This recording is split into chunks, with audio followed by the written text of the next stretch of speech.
Radio J. Le Forum Radio J, Frédéric Aziza. Radio J. Bonjour et bienvenue au Forum Radio J dont vous êtes l'invité, Bernard Kouchner. Bonjour. Bonjour. La situation internationale pèse sur cette rentrée 2023. Les crises internationales se multiplient et pèsent aussi sur l'état du monde. Ukraine, quelle issue à la guerre barbare de Poutine, Afrique, du Niger au Congo, en passant par le Mali, le Maroc ou l'Algérie, la diplomatie française est-elle mise définitivement en échec ? Vous avez été ministre des Affaires étrangères. Arménie, quelle réponse à l'agression du régime Aliyev d'Azerbaïdjan, du régime dictatorial d'Aliyev en Azerbaïdjan ? Et puis, comment dans ce contexte faire entendre la voix de la France en Ukraine, au Niger, en Afrique et ailleurs dans le monde ? Mais pour commencer, Bernard Kouchner, la visite du pape qui s'est achevée hier à Marseille. D'abord, comprenez-vous cette polémique autour de la présence du président Macron à la messe hier au stade Vélodrome ? C'est une mauvaise polémique. Personnellement, je suis entièrement laïque, mais bon... Mais est-ce que ça contrevient au principe de laïcité ? Ça contrevient à quelques habitudes peut-être, mais tout ça n'est pas grave. Atteinte à la laïcité ou pas ? Non. Non ? Non, pas atteinte à la laïcité, non. Mais évidemment, c'est moi qui pose la question maintenant. Et s'il y avait une espèce de pape islamique, qu'est-ce qu'on dirait ? Posons-nous la question. Là, que la fille aînée de l'Église, la France, soit saluée de cette façon, ça ne me choque pas. Mais il arrive, Bernard Kouchner, que des hommes politiques, même le président de la République, ailleront pour le jeûne du Ramadan dans des mosquées ou aillent à des offices de Yom Kippour, de Rosh Hashanah, dans les synagogues. Ça arrive. Bien sûr. Mais bien sûr, ça. Non, en plus, on ne peut pas discuter le rapport étroit entre le catholicisme et la France. Vous dites aussi la France fille aînée de l'Église ou pas ? Quoi ? La France fille aînée de l'Église. Mais bien sûr, c'est mais c'est une parole historique, si j'ose dire. Non, ça qualifie la France définitivement jusqu'à nouvel ordre. Ouais. Définitivement jusqu'à nouvel ordre. Arrêtons avec ça. Ouais. Il souffle, parce que vous avez quand même introduit de façon magistrale, bien sûr, bien entendu, mais il souffle un vent mauvais sur le monde. Ouais. Très mauvais. Alors reprenons ces événements un par un, mais je salue la visite du pape, qui est un homme de paix, et qui devrait, petite nuance, nous proposer un mode d'emploi pour accueillir les émigrés. Parce que c'est pas très simple. C'est un peu ce qu'il a fait hier, mais on revient d'ailleurs sur cette visite du pape François à Marseille. Est-ce qu'il a eu raison d'avoir mis en avant la question de la Méditerranée et des migrants ? Bien sûr, il a eu raison. Est-ce qu'on l'appelle communément le pape des migrants ? Eh bien, c'est bien. C'est bien, simplement, ça ne veut pas dire, et il doit le comprendre, et d'ailleurs, je suis sûr qu'il le comprend, sa sainteté le pape, qu'on ne peut pas simplement ouvrir les portes. D'abord, je crois, qu'il faut séparer les demandeurs d'asile et les émigrants économiques, ceux qui cherchent du travail. C'est ce que dit Gérald Darmanin, d'ailleurs. Et alors, tout le monde dit ça, mais personne ne le fait. Ouais, mais ça veut dire, vous dites aussi comme... Non, attendez, il faut absolument que les accords de Dublin soient remplacés par quelque chose de plus intelligent, et ce ne soit pas un coup près, et que l'Italie, maintenant c'est l'Italie, avant c'était la Grèce, ça a été à un moment donné l'Espagne, que l'Italie accueille tout le monde d'abord, parce que Lampedusa est plus proche du continent africain que les autres. En clair, vous dites ça ne peut être réglé qu'au niveau européen.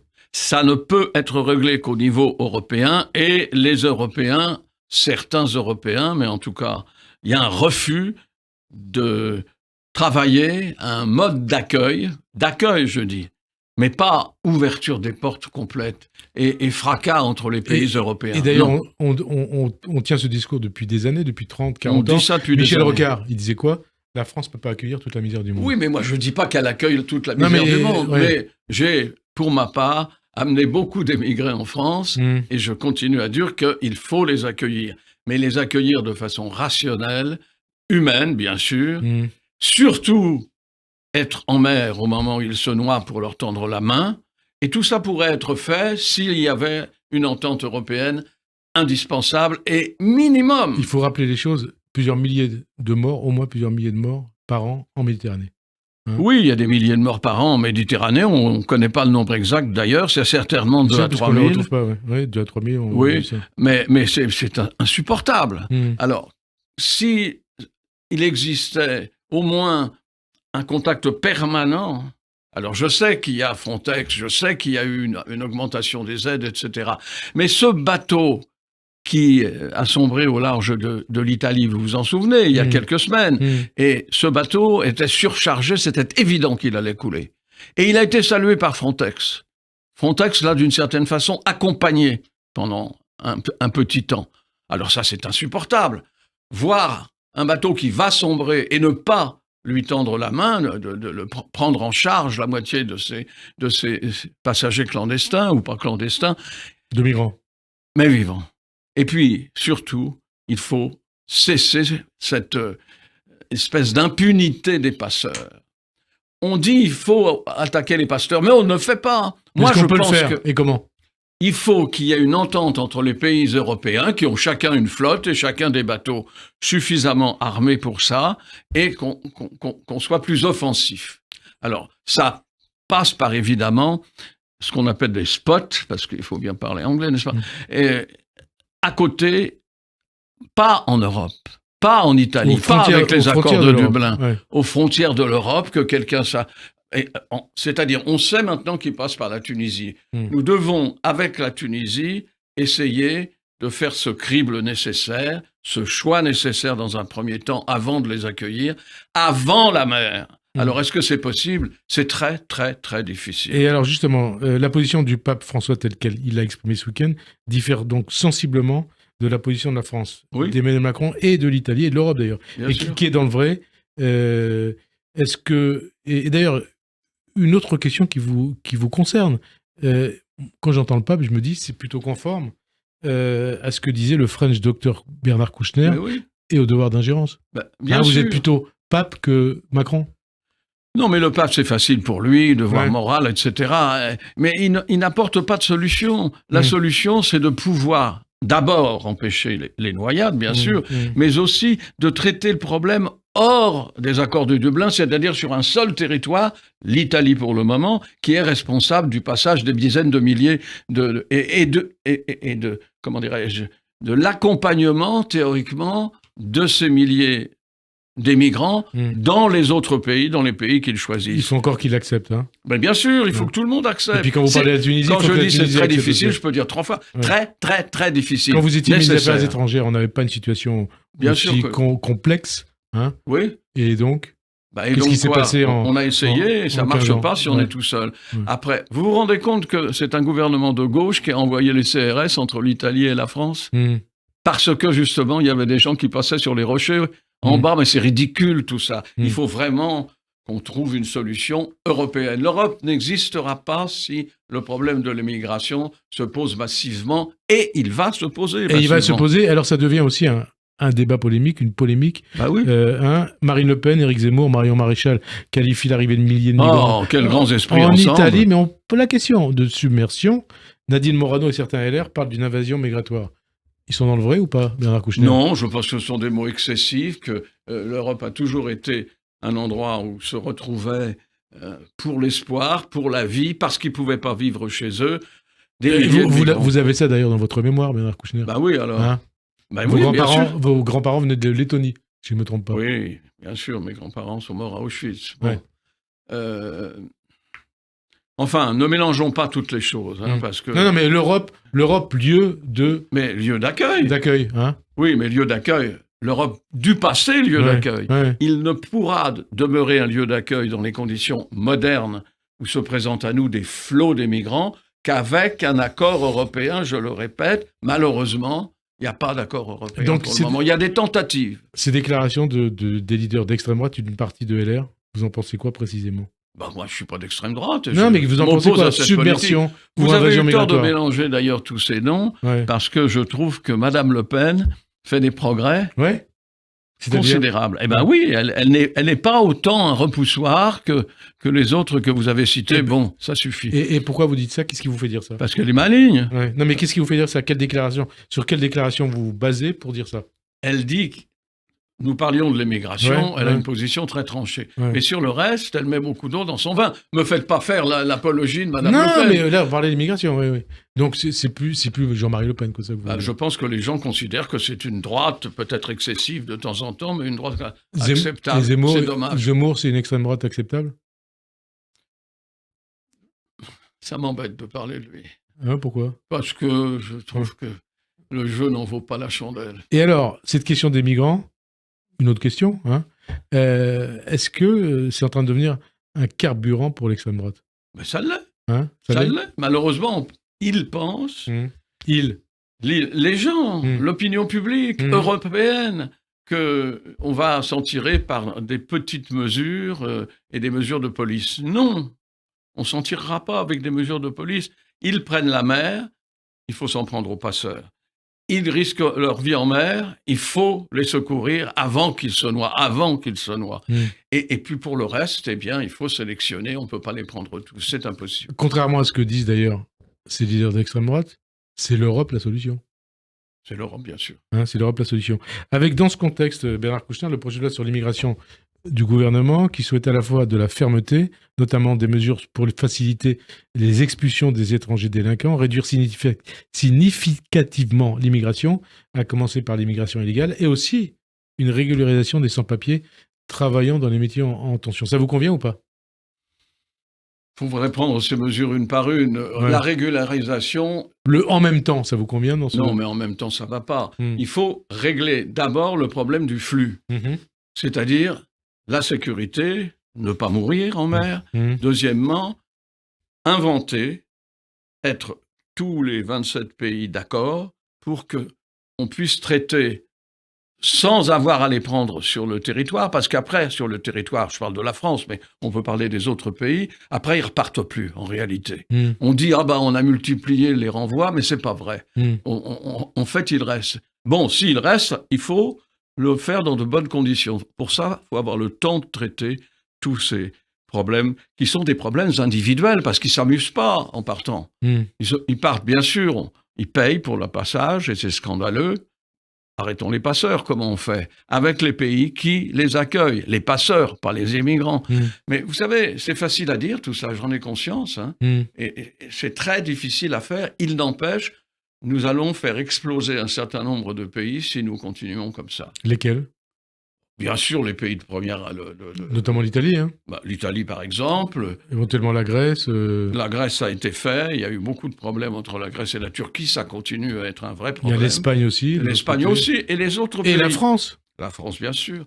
Tous les pays qui sont la façade méditerranéenne. Mais ce n'est pas seulement cela. Mais exploser, ça veut dire quoi ? Ça veut dire aussi... Ça veut dire qu'il y aura des conflits tels et une progression de l'extrême droite telle que ça entraînera, bien entendu, de gros conflits sur le territoire. Et donc, nous avons cité. Vous voulez dire politique ? Bien sûr, politique. Ça veut dire conflit, c'est toujours politique. Voilà, non, mais ça veut dire que, quelque part, c'est ça qui peut conduire l'extrême droite au pouvoir, notamment en France.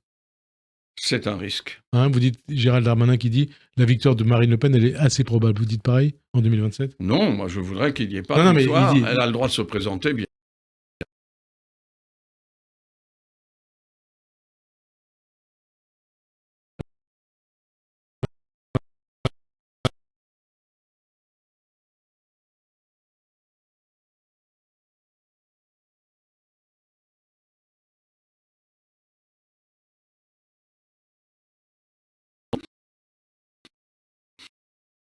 C'est pas vrai, on peut pas. Il passe le contraire, hein. Ouais. Mais non, mais on peut et elle pas va chercher l'Europe. Et elle va chercher l'Europe. Elle va chercher l'Europe. D'ailleurs, elle n'était pas votière européenne, je vous signale. Mais au sein de sa coalition, c'est pas tout à fait pareil. Quand on est face à un problème comme celui-là, qui était inévitable, les pauvres, les déshérités, les gens qui n'ont pas d'avenir en termes de travail, en termes de nourriture de leur famille, ils viendront vers les pays riches. Ils viendront, c'est normal.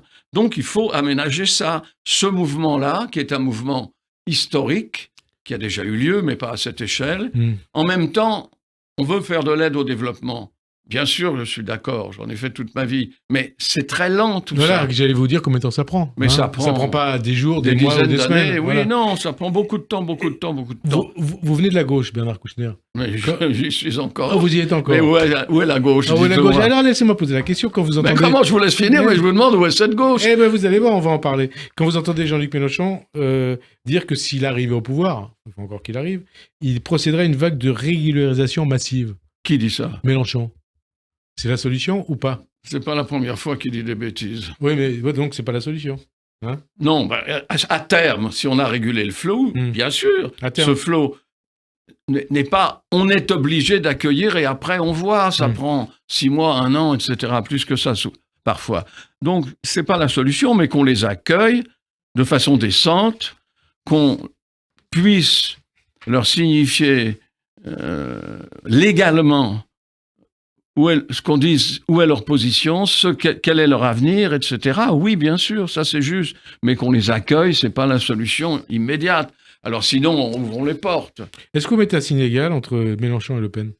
Pardon ? Est-ce que vous mettez un signe égal entre Mélenchon et Le Pen ? Ils ont des discours qui sont très souvent les mêmes. Ouais. Voilà, on va pas reprendre leur discours pour leur faire... Non, mais j'étais la question, c'est... Je vais vous dire pourquoi l'extrême gauche et l'extrême droite ont souvent des discours semblables. Et quelque part, au départ, vous étiez un peu proche de l'extrême gauche. L'extrême gauche, mon temps, monsieur, l'extrême gauche, c'était pas la même. C'était pas la même. Oui, il y avait une espèce d'espoir qui a d'ailleurs perduré un certain temps. Et non, le discours radical est perdant. Il va créer des troubles, mais il est perdant. C'est fini tout ça. Maintenant, il y a 30 ans, 40 ans, 50 ans, c'était pas la même chose. Maintenant, cette opposition frontale entre la pauvreté mondiale, en particulier la pauvreté africaine, mais pas seulement la pauvreté africaine, et il faut aussi parler des pays différents, mais en Asie, etc., et la richesse de notre Europe, Union européenne ou Europe dans son entier, est flagrante. Cette opposition est mortelle au bout d'un certain temps. Il faut qu'on puisse adoucir ce choc inévitable entre la pauvreté et la richesse, une certaine richesse. Un point d'histoire, Bernard Kouchner, 92. À l'époque, vous étiez proche de Bernard Tapie. Oui, mais j'ai toujours été proche de lui. Toujours été proche. Bon, c'était un copain. Et à l'époque, 92, il avait traité de salauds les électeurs. Il avait traité de salauds et Jean-Marie Le Pen et ses électeurs. 31 ans après, direz-vous la même chose à propos de Marine Le Pen, d'Éric Zemmour et de leurs électeurs ? Le droit de vote ne me paraît pas discutable et en même temps, je pense que ce sont des perspectives fracassantes et que c'est tout à fait dangereux. Maintenant, la position a évolué et personne n'a apporté un remède à cette plaie béante entre la richesse et la pauvreté mondiale. Il faut trouver un discours qui soit acceptable. C'est pas facile, encore une fois. Bon, il faut plus de social. Plus de social au niveau mondial. Mais non, mais plus de social. Non, mais c'est la question que je vous pose.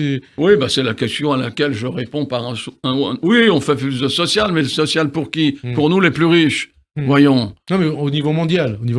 Écoutez, regardez, il y a 30 ans, 20 ou 30 ans, tout le monde se précipitait dans la rue pour dire que le chômage était insupportable. Bon, maintenant, on est au bas niveau, le plus bas, du bas niveau de chômage en France depuis des années, 30 ou 40 ans. Bon.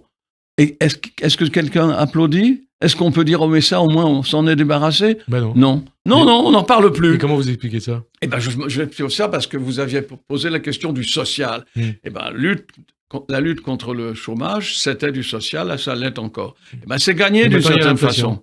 Pardon ? Maintenant, il y a l'inflation. Il y a l'inflation, oui, il y a l'inflation, mais la guerre d'Ukraine, et puis il y a la position de la Russie. Oui, on va en parler, mais il faut en parler en même temps. Parce que tout ça rejaillit sur les conditions sociales, justement, en France, qui ne sont pas mauvaises, il ne faut pas exagérer. Bien sûr, il faut les améliorer. Mais enfin, par rapport au reste du monde, les gens viennent plutôt habiter en France que d'habiter ailleurs, non ? Peut-être. Oui, peut-être. Si vous le dites. Est-ce que vous dites, comme les militants, notamment LFI aussi, du syndicat de la magistrature, qui manifestaient hier dans les rues de Paris, notamment, que la police tue, que tout le monde déteste la police, et qu'il y a un racisme structurel dans la police ? Non. Non, je ne dis pas ça. Et qu'est-ce que vous pensez de ces slogans ? Oui, évidemment, chaque geste, comment dirais-je, d'une brutalité évidente, et il n'y en a pas tellement par rapport aux opérations de police énormes qu'il a fallu faire ces dernières années. Chaque geste est condamnable et je la condamne. Chaque bavure, vous voulez dire, hein ? Bavure, on dit bavure, oui. Enfin bon, c'est pas facile de... Non, mais pour expliquer les choses. Oui, pour expliquer les choses, bon, chaque bavure est condamnable et je la condamne. Mais c'est quand Mélenchon dit la police tue. Non, je ne dis pas ça du tout. Vous ne dites pas ça. On reste sur LFI, après on va parler de l'Ukraine. Vous avez vu ce qui s'est passé à la rentrée. LFI et ELV qui ont invité Médine, le rappeur Médine, au pédigré antisémite, homophobe, communautaire tendance frère musulman, anti-républicain. Et puis il y avait aussi cette polémique autour de l'abaya, avec la dénonciation de l'interdiction de l'abaya par LFI, qui parle d'islamophobie. Qu'est-ce que ça dit d'état de la gauche ? Ça me dit que le langage excessif est ridicule et condamnable. Ça me dit que tout ça s'est jamais replacé dans un contexte particulier. L'abaya, ça m'amuse pas de dire aux gens qu'ils n'ont pas le droit de s'habiller comme ils veulent. Mais je condamne cette oppression religioso-extrémiste. Vous voulez dire qu'ils visent les femmes ? Oui, mais enfin, un certain nombre des femmes sont d'accord avec ça. C'est pas simple tout ça. Ce sont des chocs de civilisation qui ne se règlent pas en 2 coups de cuillère à peau ou en quelques années. Oui, je pense que la position de la France vis-à-vis des signes de racisme et surtout la neutralité nécessaire et la laïcité nécessaire de l'éducation, elles sont nécessaires, je le répète, et plus que ça, il faut en faire presque un drapeau. C'est pour le bien de tous, et en particulier de ces femmes, et en particulier des enfants qui revêtaient, ou qui ne revêtiront plus parce que c'est interdit, l'abaya. Médine, vous avez vu cette polémique autour de Médine. Comment l'antisémitisme, qui était une caractéristique de l'extrême droite, même si l'antisémitisme existe partout, a pu ainsi contaminer la gauche ? Oui, je me suis souvent posé la question de longues années. Les signes du racisme en général, et les signes de l'antisémitisme en particulier. Je sais qu'il faut le combattre ardemment et longuement. Malheureusement, dans notre pays, je ne suis pas sûr que l'antisémitisme régresse, pas du tout. C'est un espèce de marqueur pour ces gens qui n'existent pas et qui n'ont pas de pensée. C'est une espèce de décoration un peu stupide et largement obsolète. Maintenant, vous savez, le racisme... Et il faut bien dire on va parler d'Israël, bien sûr. Oui. Bon, est-ce qu'il n'y a pas un racisme anti-palestinien en Israël ? On va en parler d'Israël. Eh ben, si on va en parler, parce qu'on sait que ça existe. Mais il faut aussi dire qu'il y a un racisme anti-musulman, anti-arabe en France. Bien sûr. Bien sûr. On parle de l'antisémitisme. Je viens de le dire. Tous les racismes sont les mêmes. Oui, mais ça ne nous condamne pas à ignorer ce qui se passe en Israël. Et on va en parler, c'est prévu. C'est l'actualité aussi. Oui, d'accord, mais quand je réponds à un truc, vous dites c'est prévu. Mais parce que je ne veux pas griller les questions qui vont être posées après. Oui, vous ne voulez pas vous griller vous-même. Non. Quand vous constatez, parce qu'on va parler de l'Ukraine d'abord, après on parlera d'Israël. Quand vous constatez que la députée LFI, Sophia Chikirou, relayée par Jean-Luc Mélenchon, compare Fabien Roussel au collabo d'Oriot, qu'est-ce que ça vous inspire ? Et puis qu'est-ce que ça dit de l'état de la gauche et de la NUPES ? Ça m'inspire du mépris. Du mépris, c'est tout ? Non, mais arrêtez de parler de Mélenchon comme si c'était le parangon. Non, mais vous venez de la gauche. De quoi ? De quelle vertu ? De vivre ensemble, comme on dit ? Aucune. Ouais. Et vous l'avez connu même... Mais je l'ai connu comme ministre, était tout à fait normal. Voilà. Oui, peut-être qu'il a changé. Il est plus normal ? Ah non. Il a vrillé ? Mais enfin, normal. Vous êtes en train de me demander si l'antisémitisme et le racisme sont normaux. Pourquoi vous trouvez qu'il est antisémite, Mélenchon ? J'ai pas entendu ces temps-ci. Enfin, c'est pas une raison. Non. L'Ukraine. C'est pas un gage. Alors, maintenant, on passe à l'Ukraine. Oui, vas-y. Alors, respirons. Attendez, respirons. On va respirer, parce que il y avait peut-être une liaison à faire sur le parti de Poutine en France. Oui, non, mais il y a une liaison à faire, parce qu'en effet, quand on a allongé du langage de l'extrême droite et de l'extrême gauche, sur l'Ukraine, ils ont eu le même langage au début. D'où cette question. Voilà, c'est moi qui fais la réponse. Ils ont eu... Maintenant, ils le font moins. Ouais. Mais au début de la guerre, oui. Au début de la guerre, ils étaient poutiniens. Et d'ailleurs, vous avez vu que le Rassemblement national a remboursé son prêt à la banque russe qui lui prêtait de l'argent. Alors l'Ukraine, le président Biden... Mais enfin qu'on prête de l'argent encore, c'est pas grave, c'est plus profond que ça, tout ça. Oui. Président Biden, il a annoncé, c'était jeudi, en tout cas dans la nuit de jeudi à vendredi, que les chars Abrams seront en Ukraine la semaine prochaine, donc dans quelques jours. Parallèlement, vous avez vu ce qui s'est passé avec la Pologne, qui dans un premier temps a dit on ne livrera plus d'armes à l'Ukraine et puis Monsieur Aziza, on peut résumer tout ça. Allons-y. Peut-on mettre tout ça ensemble? Ouais. Il y a une guerre d'Ukraine déclenchée par l'invasion de la Russie de Poutine. Et ça, il faut le noter. C'est-à-dire, un pays indépendant a été envahi, voire kidnappé. Enfin, la volonté du kidnappage de M. Poutine est évidente. Bien. Aidons l'Ukraine. Aidons l'Ukraine. Aidons au maximum. Malheureusement, et c'est exactement pour répondre à votre question, même les États-Unis, je ne parle pas de la France, ou des pays européens qui, à eux tous d'ailleurs, fournissent une aide importante. Mais l'immense partie de l'aide est donnée par les États-Unis. Malheureusement, c'est pour nous la même chose, mais c'est beaucoup plus grave quand il s'agit des États-Unis, car ils aident massivement, ils sont toujours trop tard. Toujours trop tard. Un décalage. Un décalage, c'est peut-être pas un décalage, c'est peut-être un choix. Parce que... Un décalage entre la livraison et les besoins. Oui, non, mais c'est un décalage de 6 mois, d'un an, etc. Et alors, et pourtant, il y a une bonne volonté pour ça. Mais on craint, il faut le comprendre quand même, on craint une vraie, comment dirais-je, bataille qui se déclencherait, un conflit qui se déclencherait avec la Russie. C'est quand même normal pour le dirigeant d'un pays proche, comme l'Europe, tous les pays européens, ou même les États-Unis, qu'on craigne ce déclenchement. Donc, on craint ce déclenchement. Est-ce qu'il faut craindre Poutine? Est-ce qu'il faut prendre ces menaces de guerre nucléaire au sérieux? Moi, je pense je ne sais pas. Vous l'avez connu? Bah oui, je l'ai connu, mais c'est pas parce que je l'ai connu, que j'ai parlé, que je l'ai trouvé dur et violent, qu'il va déclencher le feu atomique. Oui, mais pas voilà. Voilà, il y a un risque, bien entendu, énorme. Mais pour le moment, il a menacé sans passer à l'acte. Heureusement. Bon, mais il n'empêche que ce délai, ce retard, est très dommageable pour les pauvres Ukrainiens qui se battent héroïquement et avec beaucoup de brio et de courage en ce moment même et qui avancent. Alors on dit, ils n'avancent pas assez. Évidemment, ils n'avancent pas assez. Il faudrait qu'ils soient sur la mer. Ils n'ont pas été détruits en 3 jours. Non. Pour le moment, ils avancent. Et vous savez, Staline, déclenchant enfin le combat contre les nazis qui avaient envahi, l'opération Barbarossa, il a mis 3 ans. 3 ans. Et c'est normal, c'était sur les mêmes terres, avec des gens qui n'étaient pas préparés, etc., etc. Donc on ne peut pas exiger des Ukrainiens une avancée immédiate, brutale, spectaculaire. On ne peut pas.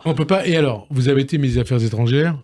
Mais attends, le ministre des Affaires étrangères... Non, ça ne déclenche pas le... Non, mais laissez-moi poser la question, vous allez voir. De Nicolas Sarkozy, entre 2007 et 2010. Et alors, qu'est-ce qu'il a dit, Nicolas Sarkozy? Il considère que la France a tort de livrer des armes à flux continu à l'un des belligérants et pourfend les postures avantageuses de ceux qui appellent à soutenir l'Ukraine jusqu'au bout.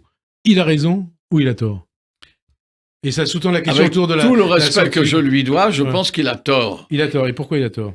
Il a tort parce que cette guerre est une guerre qui ne concerne pas seulement l'Ukraine et certains pays européens proches. On pourrait parler de la Pologne, mais ça concerne tous les démocrates. Monsieur Poutine a déclenché une guerre contre la démocratie. Alors ça nous concerne tous. Maintenant, c'est pas aussi simple de dire j'arrête tout de suite, ce que d'une certaine façon, les États-Unis de Joe Biden qui aide beaucoup plus que tout le monde réuni, n'est-ce pas? Il a aussi des élections, et il faut tenir compte, la démocratie, c'est l'élection. L'élection aura lieu dans moins d'1 an aux États-Unis, elle a lieu en Europe, dans des pays très proches, et qui doivent aussi... La Grande-Bretagne, c'est dans 1 an. La Grande-Bretagne, c'est dans 1 an, mais avant, il y a la Pologne qui est dans 3 semaines, etc. C'est comme ça. Ce sont les données de la défense de l'Europe, des données de la défense de la démocratie, et il faut en tenir compte. Donc, il faut aider l'Ukraine jusqu'au bout. Bien sûr, jusqu'au bout. Mais jusqu'au bout, avec des hauts et des bas, certains pays après l'autre vont manifester une réticence. Ce que je crains le plus, et en particulier ici, dans mon pays, la France, c'est que ça révèle combien de gens sont là de cette guerre. Voilà, est-ce que ça peut pas fatiguer l'opinion, Oui, fatiguer l'opinion, c'est pas eux qui se battent, bien entendu, mais oui, ça peut fatiguer l'opinion. À cause des conséquences de cette guerre sur la vie quotidienne des gens. Je ne crois pas qu'il y ait beaucoup de conséquences. Regardez les chiffres de l'aide française par rapport aux autres aides, européennes en particulier. Nous sommes tout en bas, tout en bas, tout en bas. Non, mais cette guerre en Ukraine, elle a des conséquences au niveau économique international. Elle a des conséquences au niveau économique, bien sûr, il faut les affronter. Donc il faut une sortie de crise. Comment ? Il faut une sortie de crise. Comment on sort de cette crise ? Comment on sort de cette guerre ? Mais on ne sort pas, nous, de cette guerre, on n'y est pas. Non, mais ça veut dire eux. Eux, il faut les aider, et c'est tout. Pas se poser la question, peut-être, encore une fois, le ralentissement serait sensible dans certains pays, et puis il reprendrait, mais je pense qu'il faut saluer, au contraire, l'unanimité européenne pour aider l'Ukraine. Vous parliez de Joe Biden il y a quelques minutes. Oui. L'un de vos successeurs, Jean-Yves Le Drian, il avait dit que Joe Biden ressemble à Trump sans les tweets. Il a raison ou pas ? Non. Non ? Non, il ne ressemble pas du tout. Il n'a pas hésité à aider l'Ukraine, au contraire. J'espère que Trump ne sera pas réélu, bien entendu. Mais s'il était réélu, ferait-il autrement ? Je le crains. Trump. Je le crains. Mais c'est pas sûr, après tout. Il y a une majorité américaine, majorité aux États-Unis. Bon, il se méfie, il voudrait que ça aille plus vite, etc. Mais pour le moment, il n'y a pas même chez les républicains, il n'y a pas de remise en question de l'aide. Chez certains républicains extrémistes, oui. Mais la majorité du Parti républicain et l'immense majorité du Parti démocrate sont d'accord pour continuer l'aide. J'espère que ce sera comme ça que l'année prochaine, c'est dans un an, les élections américaines. Donc, nous avons encore un peu le temps. Mais c'est vrai, une certaine raideur se fait jour dans les pays qui aident massivement. Alors, les chars Abrams, bon, c'est bien. Et nous, on n'a pas un char à donner. C'est mieux ? On va voir comment ça évolue. Non, on va pas voir. On va pas refabriquer des chars Leclerc. C'est très joli d'avoir une armée à nous, mais il faut quand même qu'elle soit suffisante pour qu'on puisse aider les autres. Alors, on passe à un autre dossier international. C'est pas très loin de la Russie et de l'Ukraine, l'Arménie et la situation au Haut-Karabakh, où les civils sont pris au piège et n'ont aucun moyen d'évacuer puisque l'Azerbaïdjan continue de bloquer la seule planche de salut reliant à l'Arménie. Pour les dirigeants arméniens, Bernard Kouchner, il n'y a pas de doute, c'est un nettoyage ethnique qui est en cours dans le territoire du Haut-Karabakh. Est-ce que c'est aussi l'analyse que vous faites de la situation ? Et quelle réponse au régime dictatorial azerbaïdjanais d'Aliyev ? Vous avez raison, c'est un nettoyage ethnique qui a commencé et qui, malheureusement, se poursuivra dans le Haut-Karabakh, endroit que je connais très bien, que je suis allé plusieurs fois, j'ai même signé pour la France, etc. Bon. Mais il faut savoir aussi, par rapport aux Arméniens, premier peuple génocidé au XXe siècle. Premier génocide du XXe siècle en 1915. Ça fait 108 ans. 108 ans. Oui, il faut s'en souvenir. Et malheureusement, il y a une succession de malentendus historiques qui a d'abord commencé par le fait que M. Staline a entouré d'un gros crayon bleu la petite partie qu'on appelle maintenant Artsakh et qui est le Haut-Karabakh, où il y avait une centaine de milliers d'Arméniens qui vivaient en Azerbaïdjan. Tout ça, c'était les républiques socialistes soviétiques d'Azerbaïdjan et d'Arménie. Et donc, il y avait une espèce de pustule, pardon pour l'expression, d'excroissance, qui regroupait 100 000 environ Arméniens. 70 ans après. Donc, 70 ans après, il y a des pays différents, l'Azerbaïdjan d'un côté, dans lequel il y a toujours cette pustule. Première guerre, menée par les Arméniens, et qui, il y a une trentaine d'années, enfin un peu moins, se manifeste par une protection de cet Artsakh à l'intérieur de l'Azerbaïdjan, une protection menée par l'armée arménienne et qui finalement élargit le cercle pour mieux les avoir. Mais c'était toujours à l'intérieur de l'Azerbaïdjan. Mais alors aujourd'hui, une question simple. 108 ans après le génocide arménien de 1915, le premier génocide du XXe siècle, pourquoi l'histoire bégaye ainsi ? Parce que l'histoire bégaye toujours. Parce que les haines demeurent, parce que malheureusement, l'affrontement, c'est la première réaction des hommes, et qui sont capables de tout. que je l'ai appris, si j'ose dire, avec mes mains, avec mon cœur, etc. Oui, les hommes sont capables de tout, et surtout du pire. Vous me direz qu'ils sont capables du meilleur? Oui, c'est ça qui fait l'intérêt de l'homme. Comment on fait? Quelle pression il faut exercer sur... Maintenant, je crois que c'est encore une fois trop tard, il faut évidemment s'indigner, mais l'Artsakh a eu tort, vous m'avez coupé avant que je vous le dise, à l'intérieur de l'Azerbaïdjan, ils ont décrété qu'ils étaient autonomes, que c'était un pays, l'Artsakh, le Haut-Karabakh.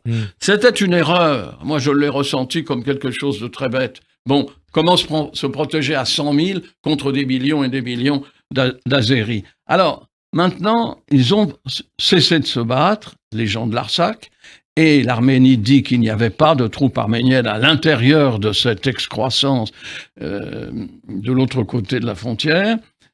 Ils ont déposé les armes et ils ont capitulé. Je dis ça sans esprit péjoratif. C'était impossible de résister.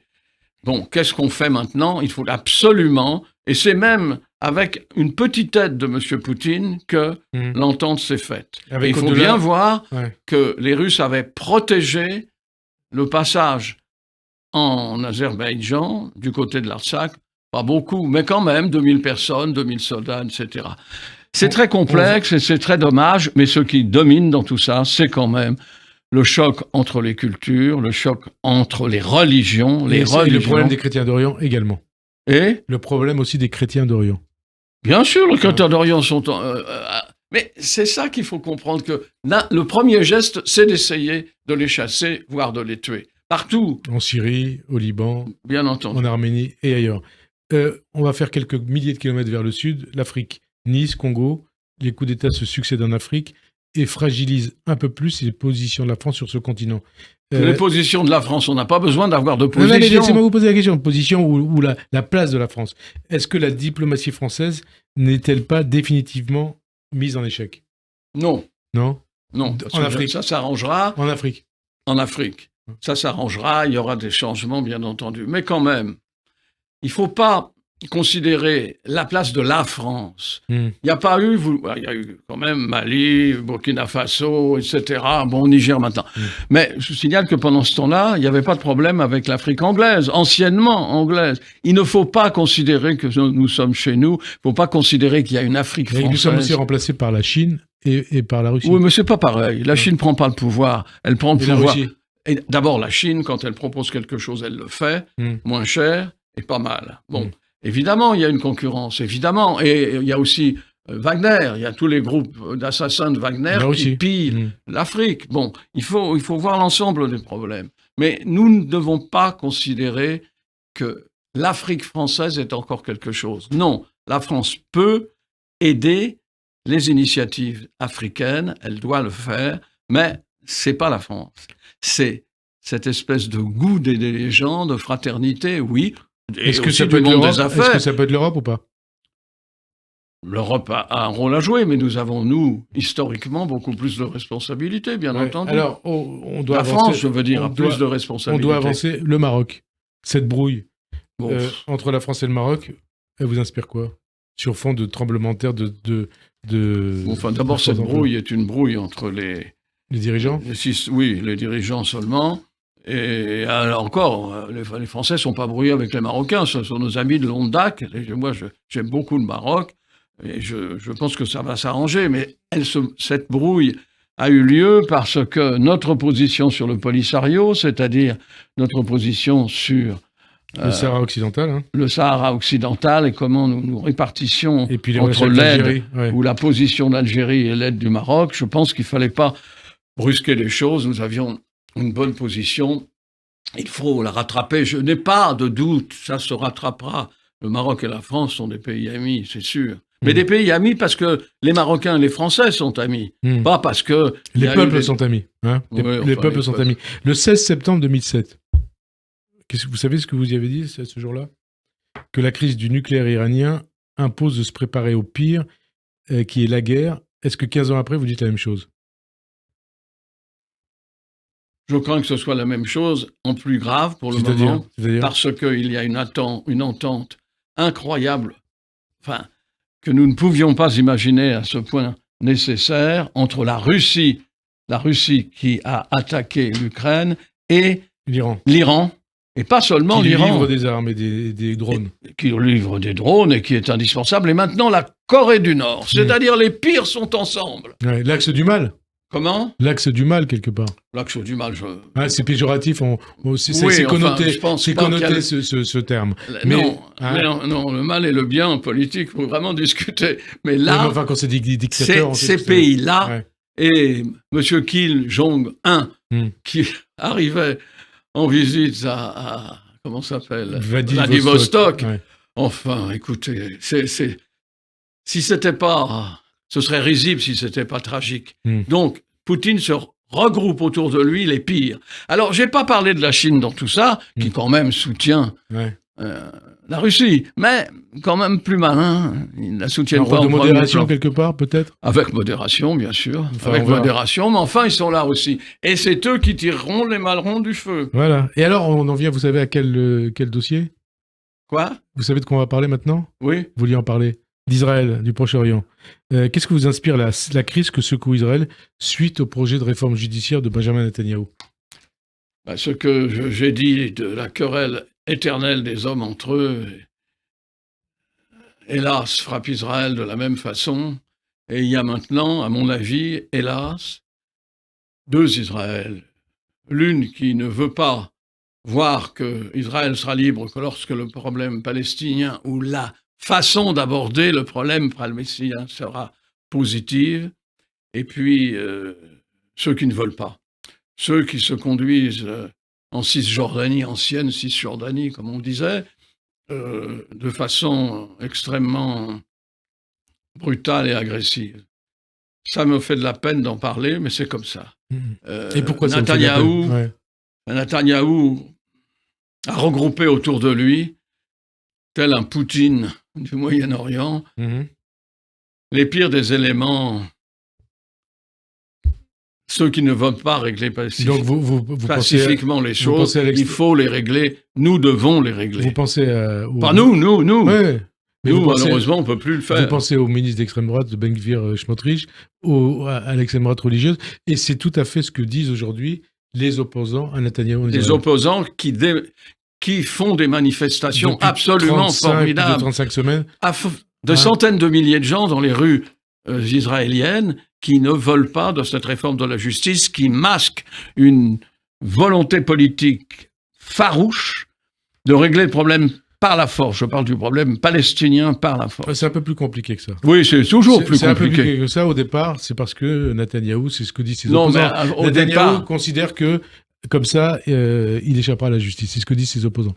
C'est vrai ou pas ? En tout cas, c'est ce qu'ils disent. Netanyahou qui, dans sa visite... Mais c'est un pays où les gens qui se regroupent autour de Netanyahou ont voté. Ouais. C'est un pays démocratique. C'est beaucoup plus grave que ça s'il y a avec Netanyahou. Mais non, il y a des gens qui le suivent. Alors Netanyahou, dont la visite aux États-Unis, à New York, en Californie, a été perturbée par des manifestations organisées par des membres de la communauté juive américaine. J'espère bien.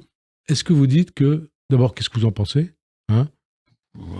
Le droit de démonstration et le droit de manifester dans un meeting aux États-Unis est libre. Et alors, est-ce que 75 ans après, l'Israël de 2023 est fidèle à l'Israël de ses pères fondateurs ? Les pères fondateurs n'étaient pas ceux-là. Les pères fondateurs, c'était les Juifs qui venaient d'Europe, pas seulement, bien entendu, mais qui avaient une conception, disons, social-démocrate, très largement établie. Et Ben Gourion n'était pas du tout comme ça. Ben Gourion voulait la paix, mais il fallait... Même Sharon voulait la paix. Mais bien sûr, même Sharon voulait la paix. Même Begin voulait la paix. Mais oui. Mais Begin a fait la paix avec Sadat. Voilà. C'est formidable. Donc tout ça était maintenant complètement oublié. Oui, pardon, je vous ai interrompu. Sadat, c'est quand même l'Égyptien. C'était les deux gros ennemis qui la guerre de Kippour. Oui. 50 ans après la guerre de Kippour.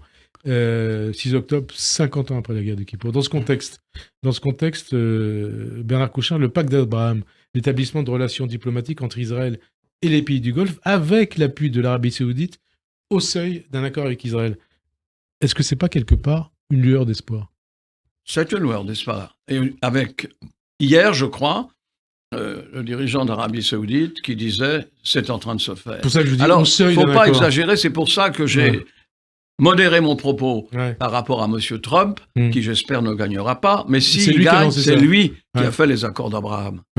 Quand même, faut pas l'oublier. Mais c'est un point important, une lueur d'espoir.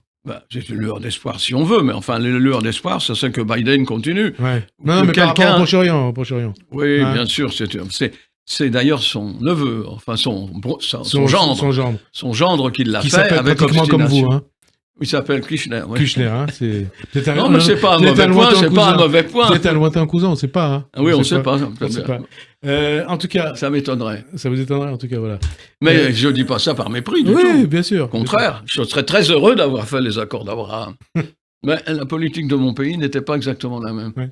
D'ailleurs, la politique arabe de la France, vous l'avez ressentie, vous en avez souffert. Oui, enfin, il y en a plus. La politique arabe de la France au Quai d'Orsay, du Quai d'Orsay. Oui, bien sûr, il y a une vraie trace dans cet endroit-là. Mais enfin, une vraie trace. Et alors, mais non, mais vous l'avez ressenti mais bien sûr. Mais et dû à quoi? Mais attendez, à quoi? Une seconde. Ouais. Je veux pas vous cracher sur sur le Quai d'Orsay. Il y a eu une politique arabe de la France. Ça n'est plus du tout le cas. La politique arabe de la France, c'était la France-Afrique, en particulier. Ça se résume pas à un mot. Mais encore une fois, nous devons avoir un choix doit être fait entre notre façon d'aider au développement de l'Afrique sans être accusé de néocolonialisme. C'est pas facile non plus, hein.